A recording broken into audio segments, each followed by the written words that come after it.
I just watched Arcane. Actually, I didn't just watch it. I watched it a couple months ago. But now I'm waiting for season two. Season one is fantastic. It was absolutely amazing. But season one, spoilers for the end of season one, I guess. All right, we're good. But season one ended with quite a bang. If you catch my drift.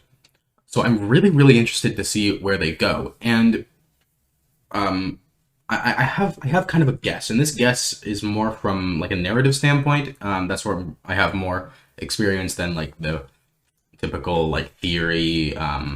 You know, looking at like evidence and the foreshadowing, and I can see more of like the story structure and where it's going in the future. That's where I have more experience in. That's where my expertise, I guess you could say, is more in that field.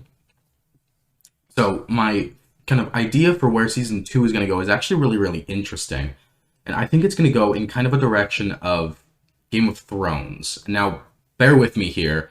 I don't mean kind of go in the way of Game of Thrones as the way that you would typically think going in the way of Game of Thrones, which is the characters dying and the super dark, mature, whatever, all that stuff. I don't mean that. What I mean is more of the actual substance of Game of Thrones, the fight for the throne. I think that's where season two is going to go, because now we have a broken system that's almost all leaderless, right? You have Piltover. You have the city of Piltover that is now basically leaderless with Jace and all of the other ones in the council probably being dead, or at least severely maimed and put out of commission, at least for a while. I don't think they're going to die. I think they're going to be severely injured, kind of put out of commission for a good part of season two, leaving Piltover to be kind of lawless and fall into more tribal sort of state. And now this is really interesting because we have the three sort of main characters, which is Caitlyn, Vi, and Jinx. And with Silico dead, the people of Zaun are going to be looking for a leader. And that is going to go to either Jinx or the metal arm lady that I can't remember the name of. And now I think this is going to split Zaun into two factions. The ones who are really sided with Silico, who will go with Jinx. The ones who are more, yeah, the ones who really sided with Silico and not the idea of the Nation of Zaun, more like, will go with Jinx. And then the ones who are more like traditional and think that Jinx is not very good, Jinx is, erratic and irrational and whatever, will go with the metal arm lady that I can't remember the name of, like I said. And this is interesting because this will split Zaun into two factions. But then I think with Piltover being so fractured like it is, and all of the council members basically just being put out of commission for, and in my opinion, I think it's going to be the majority of season two, they're going to be looking for a leader. And I think that leader is going to arise in Caitlyn, who is now seeking revenge on Jinx for killing the council and her friends in the council, or severely maiming them and putting them out of commission. And then I think Vi is going to be caught in the middle. I think Vi is actually going to be more of our like point of view character in season two, because she has the most interesting sort of conflict here. She's the one that has to really make the choice, and I think initially she's going to go with Caitlyn. I think she's going to sort of see. No, she's going to go with Caitlyn, and I think this is sort of almost foreshadowed with her and Caitlyn walking out together and seeing the explosion that Jinx had caused from the from the pier of whatever building it was, that I think it was like a clock tower, whatever. She's gonna go back with Caitlyn and try to help her sort of mend things and at first try to sort of be the bridge. But I think she's going to fail. And I think Caitlyn is going to force her to take a side, and sort of breaking under the pressure, she's going to initially take the side of Caitlyn. Now, you notice I'm saying initially because I think she's going to see that Caitlyn is kind of going a bit nuts with the idea of revenge and getting Jinx. And since Jinx is Vi's sister, it's going to weigh on her, eat away at her. And I think eventually she's going to go back to Jinx.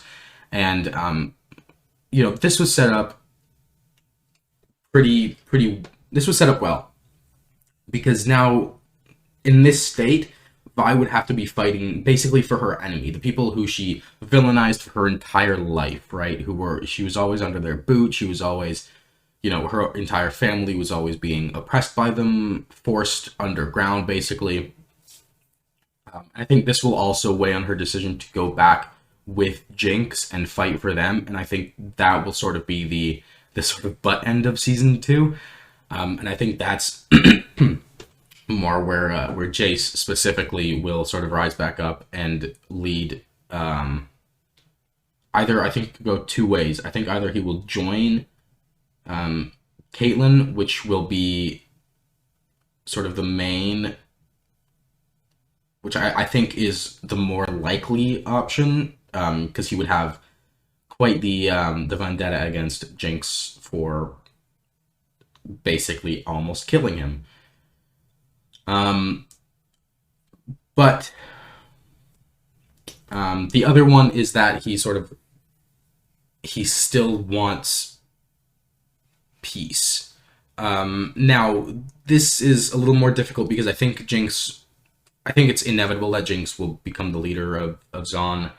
I think it'll be a big moment where she kills the metal arm lady. It'll probably be pretty public too, or maybe it'll be, I don't know. You never know with Jinx, and that's one of the things I love about her character. But at that point, Jinx will be kind of the sole leader of Zaun, and then Jace will be kind of put in an awkward position because Jinx was the only person that he really wanted for revenge, right? He was going to trade Silco. Basically, it was the independence of Zaun for Jinx, which Silco then didn't do, but Jinx thought he was going to do, which kicked off the whole finale. So that puts that in a really interesting position. So I think seeing how Jinx basically destroyed Piltover in like one fell swoop, I think he's going to side with Caitlyn. But there's also one more factor that I haven't taken into consideration, and that's Heimerdinger, which is a really interesting character because I think he's going to be the one leading sort of the opposition to both of these groups. I think he's going to lead sort of a sort of peace force to try to stop the war that's inevitably going to break out, and that tries to bring peace to both of the groups. That's my theory. I think there's going to be the three main groups with kind of a fourth one following the Metal Arm Lady that is going to die by the hands of Jinx. There's going to be a war with one of the three groups being sort of the peace force trying to sort of work out terms for both sides. That's my theory, and that's all just looking at sort of where the story was going and how I would probably personally proceed. And it's really, really interesting. But that being said, those types of war-type conflicts can only go on for so long. And this is one of the big reasons why, well, it's one of the reasons why Game of Thrones sort of fell off. And now they could have kept going and made it really, really good, but unfortunately the writing, I don't think I have to tell any of you that, but yeah, I think that's one of the reasons it does get tiring, because keeping a war and a battle going for a long time is really, really tough. And that's why even if you look at like battles in like fantasy and stuff like that, like